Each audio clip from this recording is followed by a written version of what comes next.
This is Strictly Sports Podcast. My name's Gabe McCarthy. My name's Garrison McTavish. My name's Ben Cripps. And Today- Lucas Reid. Today we got a guest on, Lucas Reid. He's got a past in bodybuilding. He currently works at our school. You want to tell us a little bit about yourself? Yeah, for sure. Thanks for having me, guys. So I worked before going into the educational system. I worked in the fitness industry for roughly 10 years. I started off well before social media became a thing. I was on the forums, on the net, and just talking about supplements. I worked for 3 different supplement companies over my career, and basically worked with other athletes, managing them worldwide. Worked out of South Africa, Canada, Asia, all over the world, and got to do a lot of traveling and get to know some of the kind of fitness celebrities in the world that we see on social media today. Awesome. Yeah, I think a really good point about that is like you've probably seen a lot of bodybuilders and athletes who might have struggled with mental health, and Yeah, that's what our podcast is mainly about, is mental health with athletes. So did you find there was like a difference between after the shows of how bodybuilders would, let's say if they won, how they would react to it? Would some of them times if they would be upset or happy or... Yeah, and I saw that transition from kind of before social media, and I really think social media played a huge part in mental health in terms of fitness athletes, whether that's a bikini star, a bodybuilder, a men's physique athlete. Social media definitely played a role in the evolution of, I think, mental health in fitness competitors. Not only during the show prep did we see, those struggles, whether they're good enough or they're comparing themselves to other athletes on the internet. Because really, you don't see those people like back then. You don't see them until the show. So you didn't know who you're competing against. You didn't know what they look like. You didn't know, what you had to do sure. to compete to become first in a show. But now we see, constant photos uploading. We even have to deal with filters and, Yeah. and changing how you look. I mean, that was very common. I used to see guys, alter their image that they would post on Instagram Sure. or Facebook with filters and just Photoshop, to kind of psych out the other athletes. And then when you see them in show, you're just like, Yeah, because like I know right now, like Chris Bumstead, like a lot of people are comparing their physique, want to compare their physique to him, mhm. but you got to know that like he has like the 1 out of a billion physique like Yeah. potential, Genetics, right? So in my opinion, if you're trying to compare yourself to him, it's just like you're gonna you're gonna have negative energy once you think about that, because it's just you can't really do anything about it. Yeah, so it was really hard seeing these athletes, and I mentioned I worked directly with them. So as the athlete manager of a particular company, I would have a roster of athletes that we sponsored, and I worked closely with them to kind of either prepare them for a show or a photo shoot, and hearing their kind of thought process of like, oh man, like, did you check out this guy? Look at his photo. Look what he just posted, and you're constantly comparing yourself to them. And that's tough leading up to a show. You're mentally drained. Your energy is low. All you can think about is how you look. And unfortunately, with physique competitions, it comes down to how you look. It's a pretty vain sport where you're pretty much judged solely on your looks. And that puts a lot of pressure. I mean, we see, even just in high school students, non-athletes, how we're always comparing ourselves to our peers, what we look like, what clothes we're wearing, the styles that you wear, your haircut, acne on your face. But when it comes down to being judged on, whether your biceps are big enough or whether you're shredded enough, that it really affects people and impacts them. And I found that to be kind of even across the board, whether that's a female bikini competitor or, a 300-pound bodybuilder. They all got impacted the same when it came to mental health and comparing each other and just being judged solely on their looks. For sure. Yeah. Body dysmorphia is like a big thing nowadays. Mhm. Have you like ever experienced any of that when you were competing for shows, like cutting and bulking and everything like that? Yeah, so I can think of 2 times when I kind of had those thought processes Yeah. going through my head. One was always leading up to a show. Yeah. You know, and that's when, again, social media, you're looking at your competitors, they're posting, you know, they're kind of in shape photos. And of course we always post the best looking photo, Yeah. on Instagram. So I remember I can't remember which competition. I think it was for 2013 provincials here in New Brunswick. Yeah. It was just kind of when social media was starting to roll out. People were posting that stuff. And, you know, I just remember looking at these guys being like, oh gosh, you know, I'm so much smaller than them. You know, they're bigger, they're more shredded. And that was probably the first time that I was like, man, like I'm not good enough. I'm so small, not cut enough. And, you know, sure enough, I actually went on and to win provincials that year. Yeah. But leading up to that, like I would Yeah. never have guessed that. How did you like cope with that though? Like, did it almost like drain you mentally trying to go to the gym, like unmotivate you? Like, Yeah, it was kind of a catch-22. It Yeah. motivated me to do better, to push harder. yeah. But at the same time, when I was out of the gym, so when you're in the gym, you know, that's all you can think about is just, you know, doing your best, focusing on your breathing, your flexing, your technique, your lifts, Chasing the pump. chasing the pump. Yeah. And when you're in there for that hour, 2 hours, you know, you're focused on that. Yeah. But it's the other, you know, 20 odd hours of the day when you're just like, oh, am I good enough? How can I compare to this guy? You know, I'm not going to be shredded enough. I'm not going to be cut enough. I'm still fat. And you're talking like sub 10% body fat. And, Yeah. you know, those thoughts of like, oh my God, I'm so fat. Yeah. You know, it's just a complete mental, you know, circus Yeah. as you're going through all these thoughts, but yet you're in the best shape of your life and you are in better shape than Yeah. you know, the majority of the population. Same thing happened with Zeph Martin when he did his bodybuilding show. I remember talking to him about it, and he was saying like he thought he was going to do terrible because he found out the competition he was in was open, so you could do steroids and you wouldn't get tested. He thought it was just a natural, Yep. so he thought he was done, but he went in there and got third place. So Yeah, it definitely can be challenging for people, guys and girls. Yeah. The girls, that's even yeah, even more. You know, you have these. You know, it's basically a beauty contest, Yeah. especially in bikini. Physique and figure, you get a little bit more of the muscular aspect to it. But when it comes to bikini, you're looking, you know, is my physique good enough? Is my face pretty enough? Is my hair good enough? Where guys, it's pretty much the biggest guy, the most shredded guy gets the prize, right? yeah, But for girls, I find that it really impacted their self-perception of whether they're beautiful enough. Where for guys, it was more, you know, am I big enough? Am Yeah, I, you know, for sure. shredded enough? There's a lot of judgmental towards women, like Yeah. expectations. Apparently, people have nowadays, which isn't good. Yeah.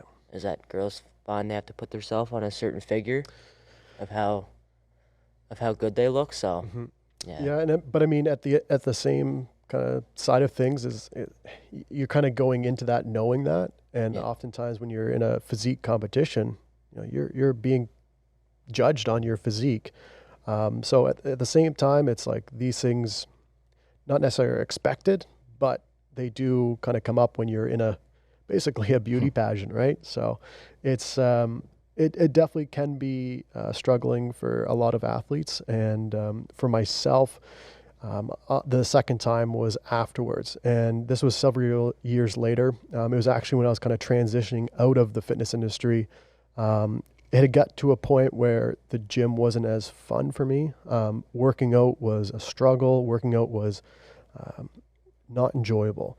And working in the fitness industry as my career, it was always fitness, fitness, fitness. You know, my passion, my hobby, my downtime was the gym. Then on the other side, my career was the gym, working with other athletes. And it just got to a point where I just had to step away. Yeah. And that was in 2019. And I went cold turkey. I just stopped going to the gym. I stopped working out it was about 2 years. And at first I felt fine because I was still holding on to some of that muscle. I was still in shape. I was spending a lot more time outdoors and going for hikes. So I was still kind of, you know, maintaining my size and my physique. But as the year kind of went on, you know, I started to lose that muscle and I started to get smaller. And like looking in the gym, I was a little bit more, or in the mirror, sorry, I was a little bit more soft. And that was the second time that it really kind of hit me, was I started to compare myself to my old photos. Yeah. So Yeah. I'd be looking through, competition photos, or, I have a picture of a magazine feature in my office at home, and like looking at that and then looking Yeah. in the mirror currently, that was the second time that it really Because kind of hit me. you can't compare yourself everyday life to your competition self, because the amount of like to do that you have to work and cut down for weeks and bulk up for months, and it's just a lot of stress on your body to Yeah. be at that level during competition. Yeah, it's definitely not sustainable, and a lot of times we see this again due to social media, where you have all these fitness stars who are posting photos daily or weekly of the same shape. Now there are some who this is their life. If you're a sponsored athlete, if you're an Olympian, you are, your job is to stay in shape year round, but you're not at the level of stepping on stage. And oftentimes we see these individuals post those kind of stage ready Instagram posts or Facebook posts, and and that could be from last year or 4 months ago or 5 months ago. But all you see is these guys and girls who are in ridiculous shape, and it's just not sustainable. You can't diet that hard. You can't water deplete. You can't have that shape year round. And oftentimes we kind of compare ourselves, like you said, to that expectation. And even if you know deep down that it's not realistic, it's so hard to look at yourself in the mirror, 6 months or a year after a competition, and compare yourself to those photos where you were absolutely shredded. And it definitely was a struggle for me, especially where I wasn't working out. And I struggled with that for a while. Should I get back into the gym? Should I, start working out again? And I tried to go back to the gym, and I just couldn't get into it. It was such a hassle to go into the gym, and that kind of discouraged me even more. And then I'd go home and I'd look at myself, and I mean, I was still in pretty good shape. I still was holding on to a lot of muscle. I was still condition wise pretty good. But again, comparing myself to all those years of, there's about 4 years where I was, doing multiple competitions. So I was in shape year round. I was then also going to the expos. So I went to Olympia, LA Fit Expo, all across Canada, Toronto Pro Show, Vancouver Pro. How much did you like usually walk around as, like, would you say, for weight wise? I was about 200, and I was in like around 10% body fat. So I was Oh yeah. pretty muscular and pretty low body fat. And having those expectations of going to one of those expos, people taking pictures and kind of representing the supplement companies, I was always in shape. And then, again, cold turkey, I stopped going to the gym. My diet kind of slipped as well. I was unmotivated, and I started getting a little bit more, softer and losing a little bit of size. My sleeves weren't filled out. My jeans were, not as tight against my legs, and, that kind of stuff really impacted me, even though I wasn't enjoying the gym. I hated the gym at that point, but yet I was also complaining about, not looking the Yeah. part anymore. So. Yeah, for sure. Because That said, do you feel like the gym is all like bad mental health aspect, or is there good to it too? Oh, there's, in my opinion, the good outweighs the bad. And I think the bad really does come down to you comparing yourself to other people. Because if you are someone who is, intrinsically motivated to improve themselves, and you're, maybe your goal is to lose 20 pounds, and you're using exercise to get that goal, there's no bad in that. Like there's no bad. It becomes bad in a sense when you start comparing yourselves to other people's progress or other people's physiques. But the good aspect of exercise in the gym, and that could be simply just going out for a walk. It doesn't have to be lifting weights, but the gym itself and exercise, to me, outweighs all the bad stuff that comes with it. We talk about how, if you are depressed, even if you have, suicidal thoughts, all that mental health aspect, one of the first things, anyone will tell you is to get out and exercise. Go for a walk. If it means just going out for a 10-minute walk, doing something, getting your body moving, that is where, exercise plays a huge part in our mental health, making sure that, those good chemicals, those endorphins are released so we feel good. When you're in the gym, those chemicals are being released in your body. They're the feel good chemicals. So not only do you feel good about yourself by trying to, accomplish a goal or reach a goal, chemically, they're being released, those chemicals, and they make you feel great. And I think that what really helps a lot of people struggle. And at the same time, it also adds kind of a chance for you to just block out everything else.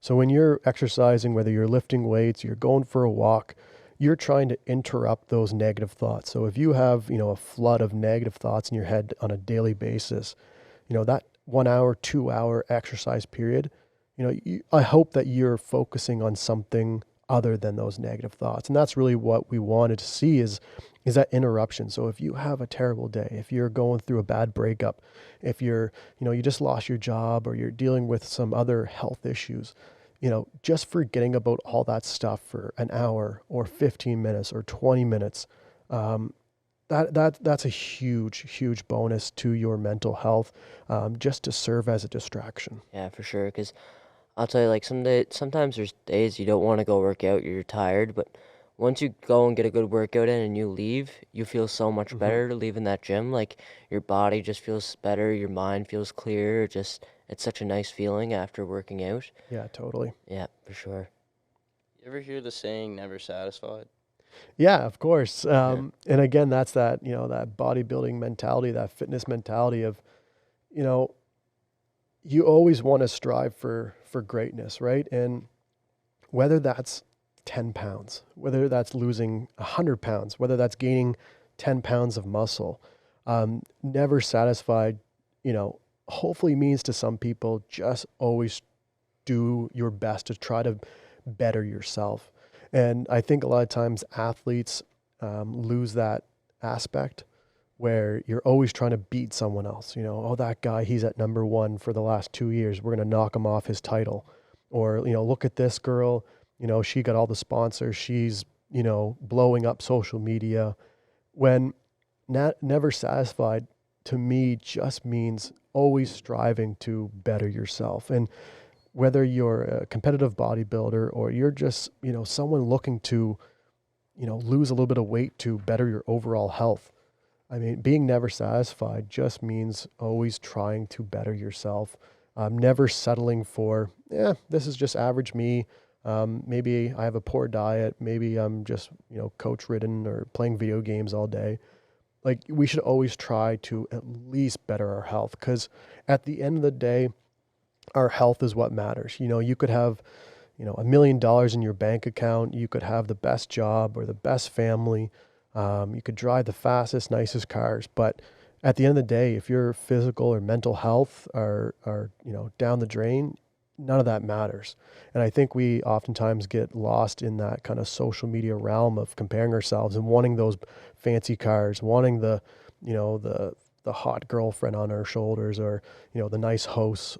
And we forget that at the end of the day, none of that matters if we're in a hospital bed, bedridden and unhealthy. So, and that goes for both mental and physical health. Yeah, for sure. And leading towards like the mental health side of it too, like, did you ever find that like all the meal prepping and eating the same thing every day, did you find that you kind of got sick of it and just was done with it, or like, you know what I mean? Yeah, actually, for someone like myself, I actually really enjoyed that kind of routine. Sundays and Wednesdays were dedicated to meal prepping for those following days, knowing that, okay, I just had to wake up, eat, X amount of eggs and oatmeal. Then, a couple hours later, it was, nuts. Next hour or two, it was, chicken and broccoli or rice. Having that routine actually kind of helped those days where it was a struggle to get out of bed and to go to the gym, to go to my job, because I was still, in my earlier years, I was still going to university. And then I still, had a career, a job to do. And, my boss didn't care that I was meal prepping or dieting for a competition if I couldn't perform my job. that was on me. So having that routine, that kind of strict diet was actually a bonus for me. Yeah. I could see the positives in it, but there's always like sometimes people just get sick of it, right? Yeah, definitely. I mean, if you're someone who's always dieting or preparing for a show or an expo, like I said, there's some people that this is their job, is to always look pretty much photo Yeah. shoot ready year round. So Especially with like Gymshark athletes now. Yep. Like they always have an expectation of looking cut and fit all throughout the year. yeah, because I Yeah. mean, I know for some of our athletes, like if we had a campaign being rolled out for a new product, our athletes were expected to give 2 weeks notice. Hey, you have a photo shoot coming up. I mean, you can't look, soft. You have to maintain that kind of year-round photo Yeah. shoot ready look, and it does kind of drain on you eating, chicken and broccoli and rice or fish and rice or, just bland oatmeal. It can Yeah. kind of wear on you over time, but at the end of the day, that's their job.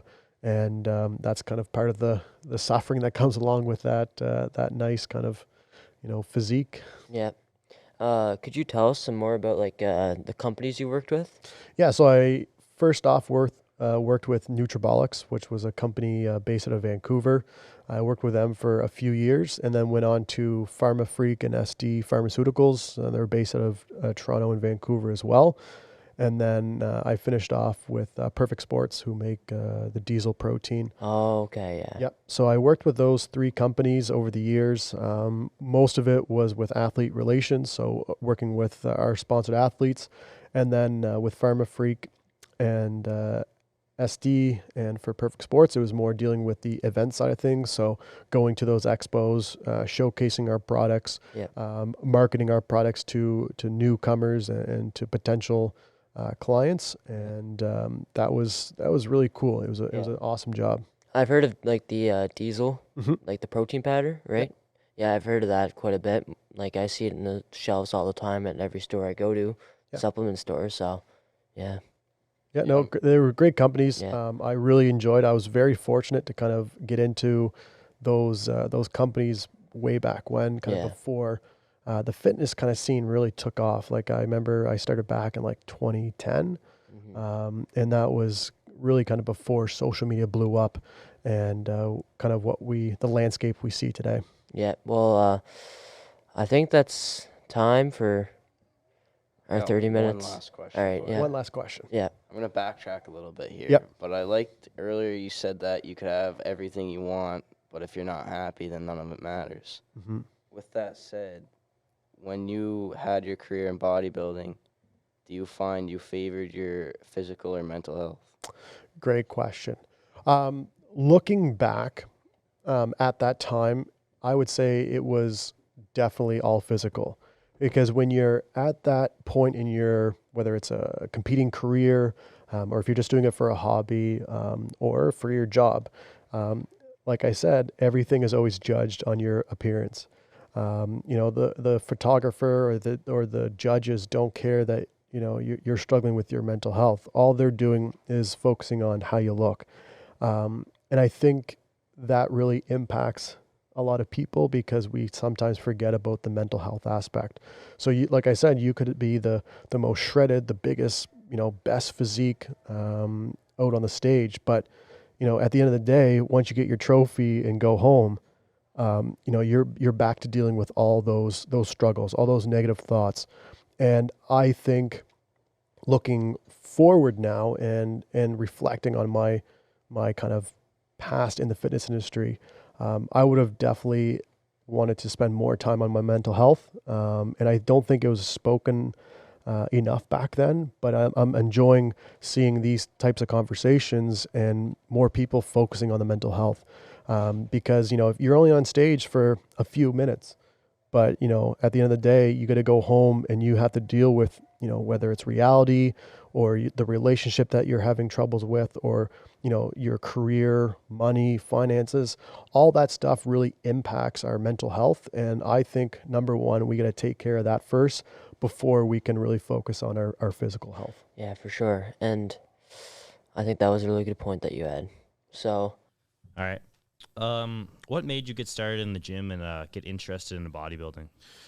So my first year university, I was at UNB, living in residence, and a guy down the hallway, he was this like short but super jacked guy, and he would always go down. We had a little kind of like dungeon workout area in our residence hall, and every day I just saw him go down, and an hour or so later he'd come back up, and he'd always stop by and just kind of chit chat. And at that point I was like 130 pounds soaking wet going into university. So I started asking him some questions, and he was a really kind of knowledgeable guy. And he just kind of just talking shop. He would always, talk about what he's been doing, how he started out, and it just kind of got me interested. And then one day he just said, "Hey man, like, why don't you come down to the weight room? I'll show you a few things." And he did. And that was like the first time I really ever picked up a dumbbell, and he kind of showed me kind of the basics of bench press, squatting, deadlifting, and just curling, and just like the basic movements. And so I did that for a couple weeks, and at that point in time there was the workout program P90X. That was kind of the hot kind of workout program back then. And so myself and another guy who was just starting out said, "Hey man, let's try this P90X for 90 days. Let's see how we make out." And sure enough, we did it. And within that 90 days, I just got hooked. Yeah. I had some good results. I mean, I was a pretty lean guy, but I was like skinny lean. And then when I started building some muscles, I was also, eating a lot at meal hall. So I had lots of food and calories to absorb. And with a little bit of, weight training, and back then it was mostly, small dumbbells and a lot of body weight stuff. Do you think that that P90 plan you guys are doing really helped or with your like gain of muscle? Or do you think it was just your newbie gains? I think a little bit of both. Obviously, Yeah. anytime you kind of start in on weightlifting and you've never done it before, your body's just like, what is happening? We need to kind of build that new muscle to, kind of adapt to this resistance. So I think a little bit was that. I was, first year university. I was like 18, 19. So I was kind of in that peak kind of, growth stage of my kind of adulthood. And it just kind of all mixed together. I saw some really good progress within those 90 days. And I just got like bit by the bug, as they say, the gym bug. Yeah. And from then I just went hard in the weight room, and I saw, exponentially gains every month. I was, my biceps were getting bigger, my chest was getting fuller. My weight just skyrocketed. So, I mean, it didn't take much when you're starting off at 130 pounds, super skinny, super lean. Any type of weight training, you'll see some results, and I saw some good results. Yeah. I have a question actually. I see this, like, people talking about this quite a bit. It's with people say when you train your legs, it builds a testosterone level in your body. I was just curious if that's actually true or if it's just a myth. Yeah, so naturally, your body can produce testosterone. So when we lift certain muscle groups, so when we train certain muscle groups, like your legs, which is like your kind of your biggest muscle groups in your body, we obviously release a lot more testosterone. Naturally, of course, your body is trying to build up those kind of those building blocks, that foundation. When you put that stress on your body, when you're weight training, when you're breaking down those muscle fibers, your body is responding to that, and of course, that's where we naturally get that natural release of testosterone. And also too, like when you guys are at your age, that 16, 17 starting point, like that is when your body is just, full of those hormones. And this is like the prime time to really start introducing yourself to weightlifting. I started late. Obviously my first university, I was like 19. I really wish I would have started back when I was like maybe 16, 17 to really kind of capitalize on those early kind of hormone-filled stages of your life, right? Like you guys are in the prime time to start weightlifting and introducing that. Mm-hmm. I agree. Was there ever a point whenever your motivation for the gym just became dedication? Like, did you ever lose interest but just had dedicated goals? Um, Losing interest obviously happened. I went hard for, since like 2010 till about 2019. It was just the gym. It was dieting. It was weightlifting. That's all I cared about. Obviously, I had jobs and school during that time, but I mean, I remember going to class, bringing like my Tupperware, and back then, like, bodybuilding was known, but it wasn't as mainstream as it is today. So I was always that guy that would just bring like, tuna or chicken and rice, broccoli, fish and broccoli. Like, I was that guy, just brought Tupperwares to class. I'd eat, I'd have a break in class, I'd go and train. And that's all I did. And for me, it was that, being that kid that was 130 pounds, skinny, and then starting to see some really good gains. I was, started filling out your t-shirts. And of course, at that age, when you're, 19, 20, you're out on your own, you're in university, you're thinking of other things, and, looking good and feeling good was my kind of, I guess, my inspiration at that point. Yeah, I got another question. You were saying how, like, back when you started, bodybuilding wasn't as mainstream. Who would you say really set the bar so it's so high today for bodybuilding? Who do you think really started like how it became so popular now? I think obviously social media introduced the world to the mainstream kind of bodybuilding stage and fitness stage that we see today.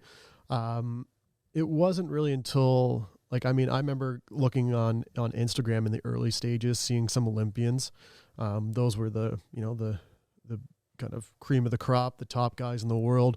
But like Phil Heath, Ronnie Coleman, all those big bodybuilders that now started putting out content. So when I was starting, like, really it was magazines, right? Yeah. You'd go, you buy, Muscle and Fitness or Muscle Insider, and you look through the pages, and that's where you get your supplement information. You'd see, ads, build 10 pounds of muscle in 30 days. Like those. And I remember I was working at Sport Check throughout those days, and every paycheck just went to supplements because I was a little bit naive. I was, I fell for the marketing gimmicks, and I put so much money into the supplement industry. But the magazines, and then we saw like Instagram and Facebook explode, and then you started seeing, the kind of YouTube and that's a big source of income for a lot of bodybuilders now. Yeah. Is because like they can upload videos, like, and all they have to do is show their workout footage and them talking a little bit, and they'll make like thousands of dollars, which is nice for them. So it started off with just posting like, mirror selfies of you, like some shirtless guy or some girl in a bikini, saying like, I just worked out. And then all of a sudden now we see these like these vlogs happening, right? So now your kind of favorite superstars are now giving you a kind of a snapshot into their daily life. So for me, it was Christian Guzman was the first guy who I actually kind of really kind of focused in on. He was just kind of up and coming at that point. He had a good little following. And then now he's, a 23, 24-year-old millionaire. And he just, he started from the bottom. He just didn't stop. He just put out content. And I kind of watched his empire grow. And we've seen that a lot with a lot of other, like, there's a lot of bikini girls that, a lot of people follow. Chris Bumstead was a kind of a new guy on the scene. He wasn't obviously around when I first started out, but over the last couple of years, we've seen him explode in terms of just, pure followers, like, millions of followers. And it's kind of cool that he's, from Halifax or went to school in Halifax, and is kind of a hometown guy that is on a worldwide stage. We could go around and see, like, ask each other who you watch most on YouTube, and how you kind of like, Kane, who would you say you watched the most on YouTube when you first started off, and you kind of got like your motivation from? I don't know. Was there anyone on YouTube? I remember back when we all first started, I'd go home at night and watch like Bradley Merton videos on the bench and stuff. Yeah, I remember a big one for me was uh, Larry Wheels. I watched a lot of him, a lot of Greg Doucette. Yep. And I also really liked watching Brian Shaw and like Eddie Hall and Thor and those guys, and kind of when they did collabs with bodybuilders. So yeah. How about you, Garrison? Yeah, I'd say like Larry Wheels. Really, Yeah. it's just crazy the stuff he does. Yeah, Hmm. Like how he just lifts so much weight.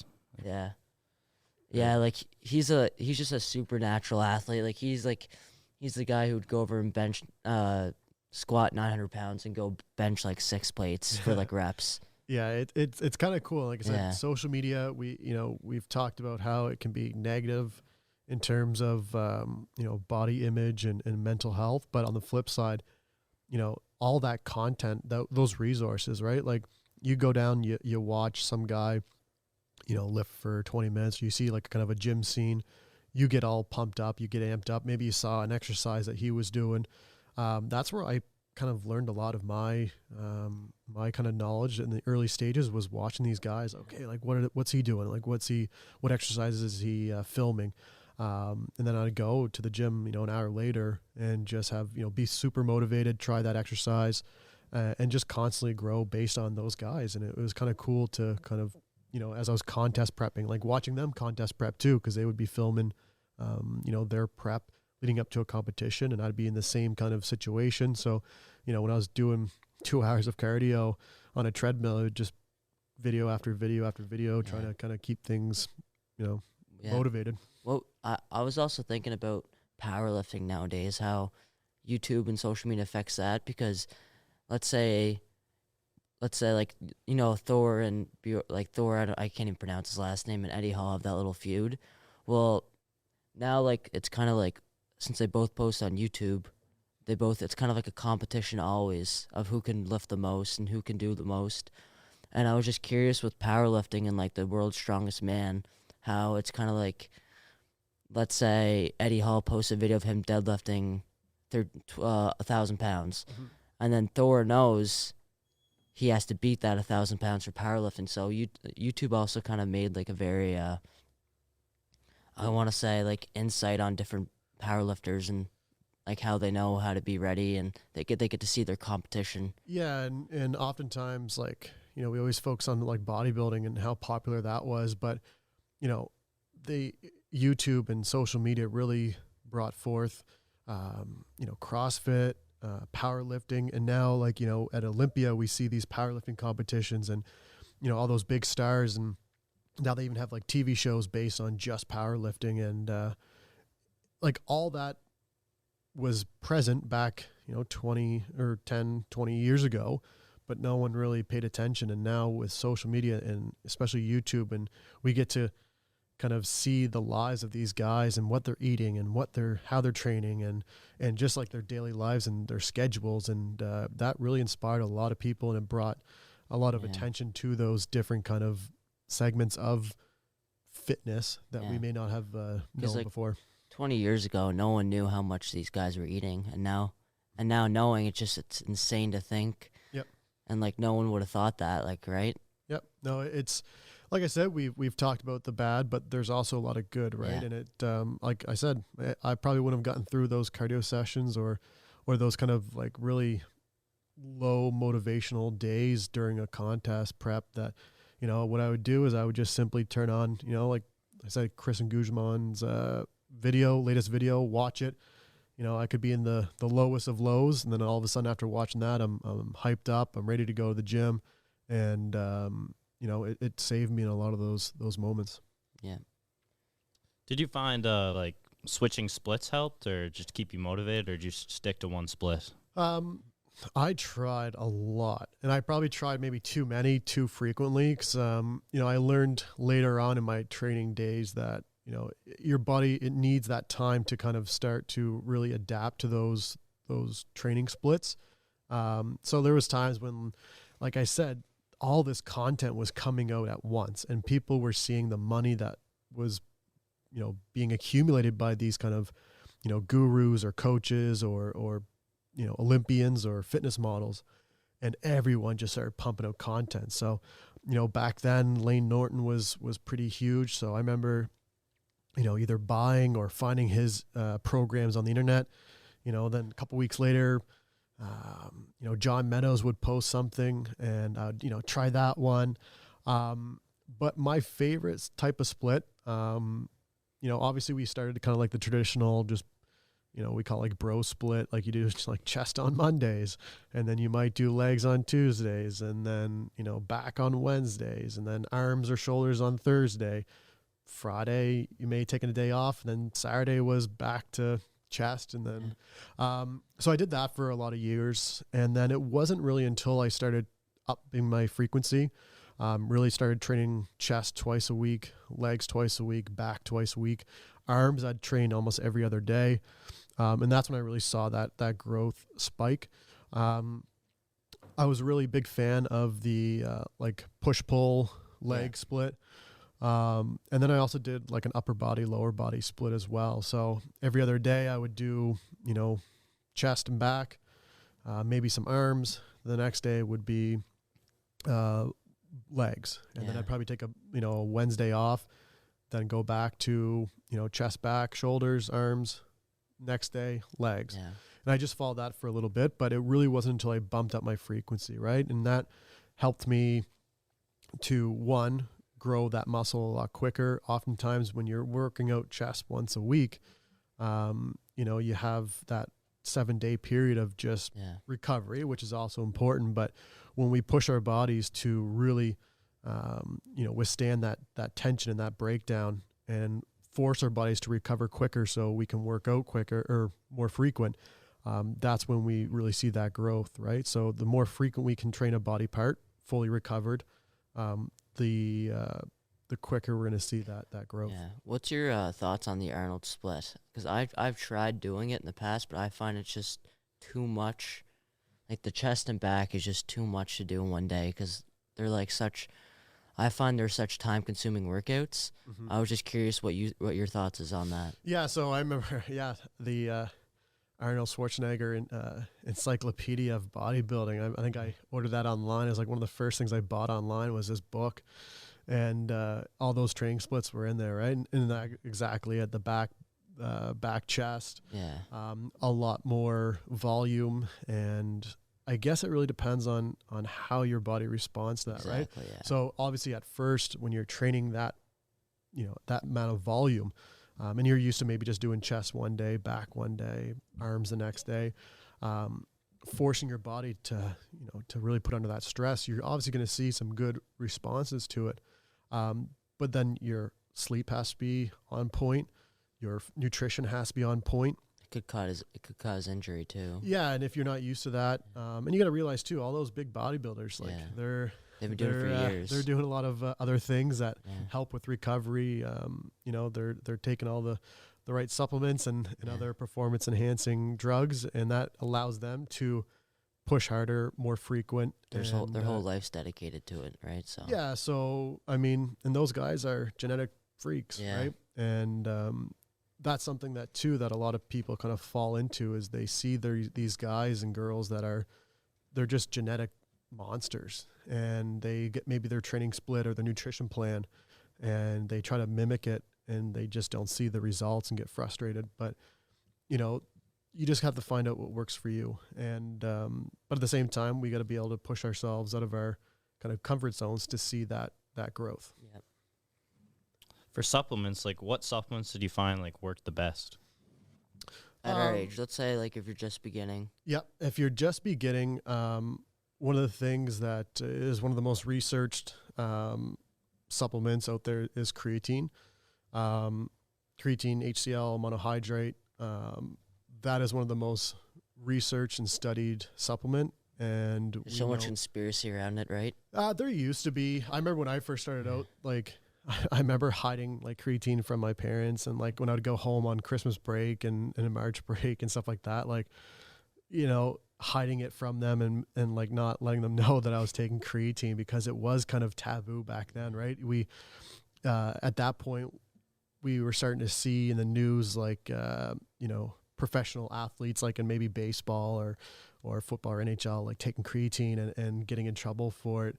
And I think there was a lot of just kind of misinformation back then about it. Yeah. And once the research came out and you know, how it was effective and safe in the right kind of dosage and protocols, now creatine is just a common staple, and a lot of people take it of all ages, and you know, men, women, and it helps us to, you know, push more water and fluid into our muscles and create that ATP energy that allows you to work out a little bit harder. So creatine is definitely a staple. Whey protein, obviously, for someone who's looking to really grow, we need that protein building block to grow.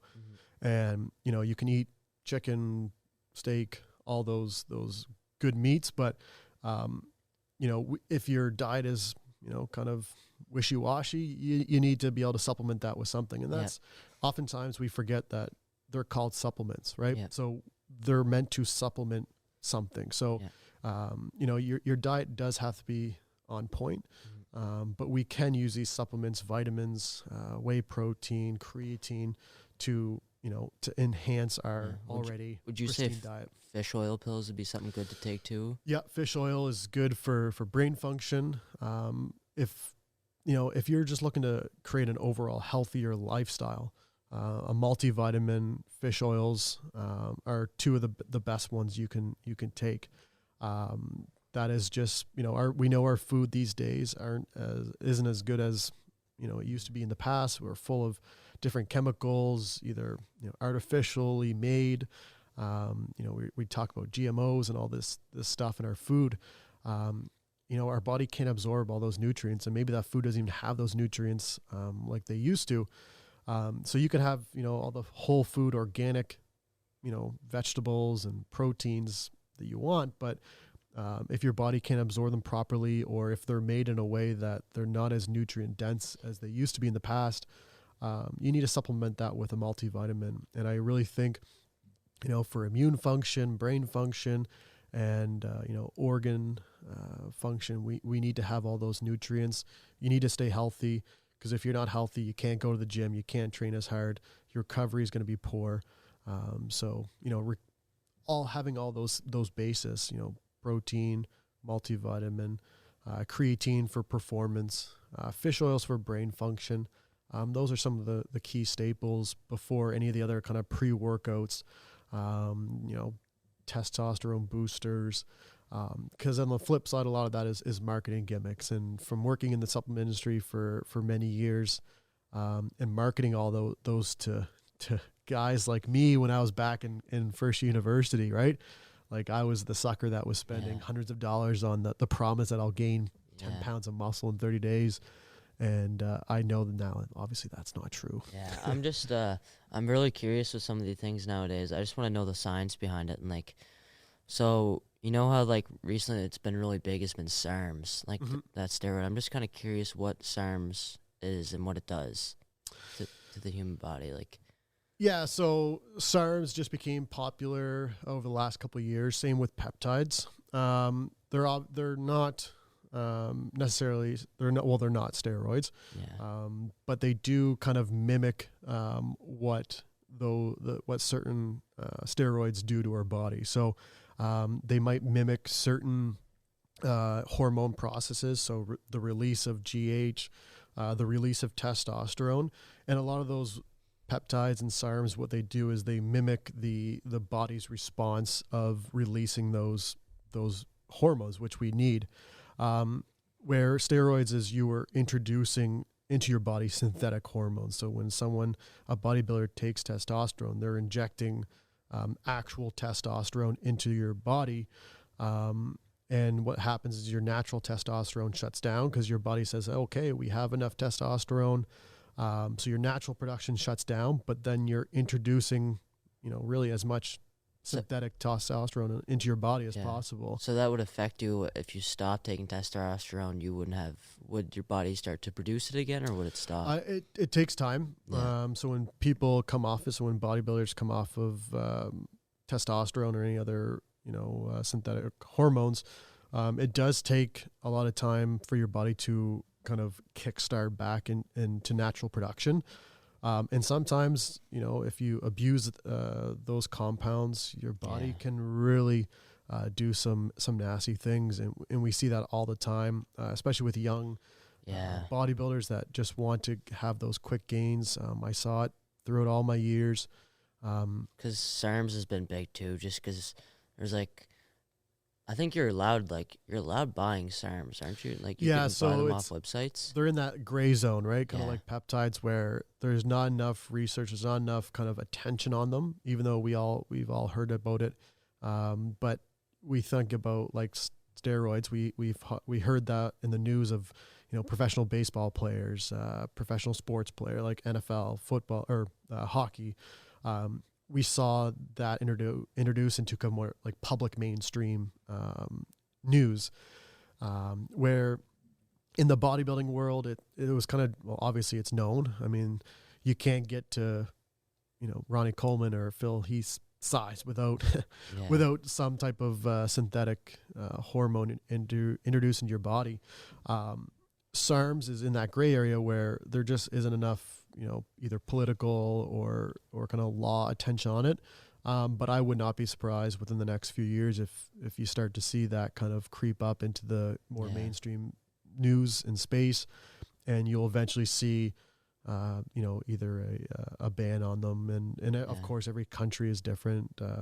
In Canada, our steroid laws are different than the States. And of course, certain countries allow it or don't allow it. You're allowed to possess it, but you can't sell it. You can't make it. So there's a lot of fine lines and gray areas. And it seems that, no country is on the same page as everyone else. But at the end of the day, we really don't know what that could do to a person's body 10, 20 years down the road. Steroids have been around for quite some time. We saw that, down into, the military, back into certain eras of the wars, countries overseas introducing that, experimenting and seeing those effects onto their soldiers. Then we saw it introduced into, the bodybuilding stage in the early, 70s and 80s. And of course, we've seen those guys who are now in their 50s, 60s, 70s and the repercussions. Yeah. But in terms of SARMs and peptides, we haven't seen that. For example, like look at Ronnie Coleman now. Like I'm pretty sure how many surgeries he's had on his back. I think he had like 13 surgeries done on his back for like his discs. Yeah, and it's just, and that's just from years of abusing his body, right? I mean, when you're squatting and deadlifting, 800 to 1,000 pounds, like it doesn't matter what you put in your body. Yeah, your body it can only withstand so much, and now he's dealing with those repercussions. Yeah. So in terms of like peptides and SARMs, even though they're in that gray area of, being legal, we still don't have the data in terms of 10, 20 years down the road, what it could mean to a person's body. Yeah. And like, I just find you can't really, you can't trust anything unless there's enough research on it. Exactly. And, I remember when I was first starting out, there were supplements that had banned substances in it, right? Like there was steroids. Yeah. So I remember you could go to GNC or buy on bodybuilding.com supplements that had banned substances, but it was so unregulated, and it was a dangerous time because you had 15, 16-year-old kids taking synthetic steroids in a supplement in a pre-workout, and they didn't know. Or I think aren't they trying to ban what's that substance that it's in pre-workout that makes you kind of feel tingly and beta-alanine? Yeah, aren't they trying to ban that? I have no clue. I'm not sure. Yeah. And, I mean, substances and compounds, there's been some over the years that have, been banned and then they come back once more research is done on them. But really, it's a risk you take, right? You're putting foreign things into your body, and of course, when it's not prescribed by a doctor, right? Because there is good things that comes from like TRT, so like testosterone replacement therapy. So if you're a 40-year-old male, we know that once you kind of hit 30, 35, your testosterone naturally just starts to decline. Mm-hmm. And we know that testosterone plays a huge role in just how your body is able to fight off diseases and illnesses. And we start to see that decline, and obviously all those kind of diseases and illnesses creep up. So TRT has a place, but it's obviously prescribed by a doctor, and you have to go through all the right kind of protocols. But when, you have young guys or girls buying stuff online from who knows where or who made it, that's when things can get pretty dicey. And I always told people that just because someone else takes something or a supplement or creatine, doesn't mean that your body can handle it or you should even use it, right? Everyone's different. Everybody's bodies responds differently. Everyone has different medical conditions. So, if you have a heart condition or you're susceptible to that, family history of that, you may not want to take, certain pre-workouts that, get your heart beating really fast, and you might feel like you're having a heart attack on the gym floor. Yeah. So When we first started talking, and you were talking about you were like 130 pounds, just like getting into the gym. Mm-hmm. I know everyone in this room, we've all started there, but when you started, did you ego lift? Oh, 100%. And I look back now and, and I mean, I was at that point in my life where, all I cared about really was girls. I was 19, 20 years old, in university, away from home for the first time in Fredericton. And at that point, there was I would say like the biggest guy in the gym at those days was like maybe a hockey player, an actual athlete. And then I started actually like bodybuilding, and there was a few other guys that were on the bodybuilding scene, but at that point we started like looking like, the kind of big guys on campus, and actually sculpting our bodies versus athletic performance. So a lot of times I was lifting just to kind of, maybe impress that girl that was at the gym. And oftentimes I would, try to lift to impress another guy and be like, hey man, I can, outlift you. And I remember when me and Ryan Caden started. Caden had us beat on the bench. He could already bench a plate, but me and Ryan couldn't. So there was this one machine that, it was the only machine in the gym we could put a 45 plate on each side, and we do it every day. It was a back machine just because it made us feel good. yeah. I remember we do it every day. Well, I mean, you have the, hear the curls for the girls, right? Yeah. You're kind of doing those lifts that, you see it down at like maybe the bar, right? Like I said, it's always nice when your t-shirt starts to fill out, and you look around, and at that time, not a lot of people were really into fitness like they are today.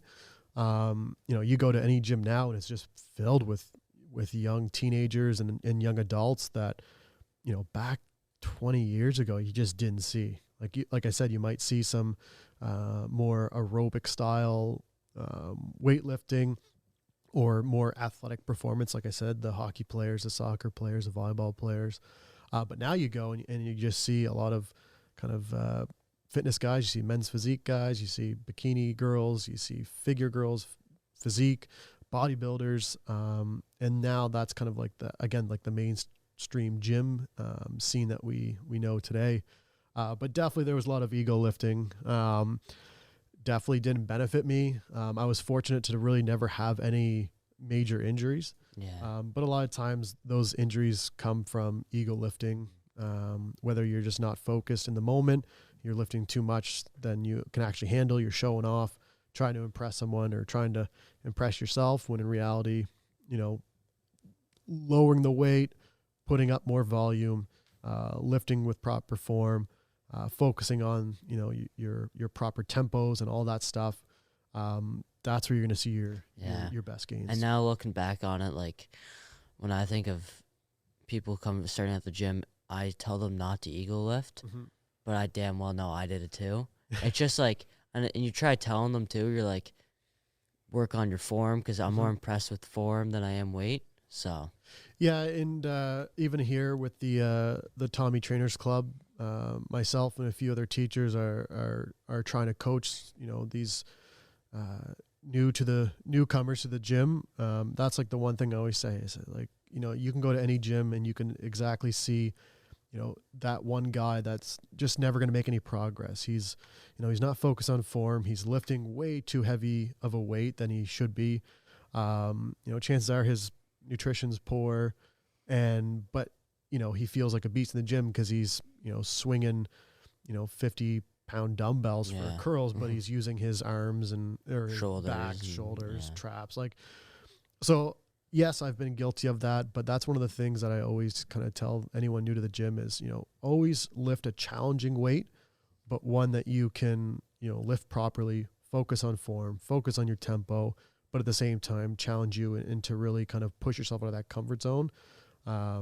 But yeah, I've definitely been guilty of the ego lifts, and I think Yeah. everyone has at some point, especially when you're seeing those new results, you're feeling good, you're feeling strong, and sometimes we can get a little bit carried away. Yeah. Used to be so bad for that. I know. When we first started it, you walk into the gym on a back day and just decide it was Chest. HBR, no Yeah. warm up, nothing. Yeah, and that's, like I said, I was fortunate to not, ever have like a really bad injury, but So- usually that's yeah. when you're those kind of injuries that might take you a couple months to recover, and that's a couple months of potentially gains lost, and then of course that recovery time when you have that injury, you're losing some of your progress that you've made over the last couple months or even couple years. Yeah.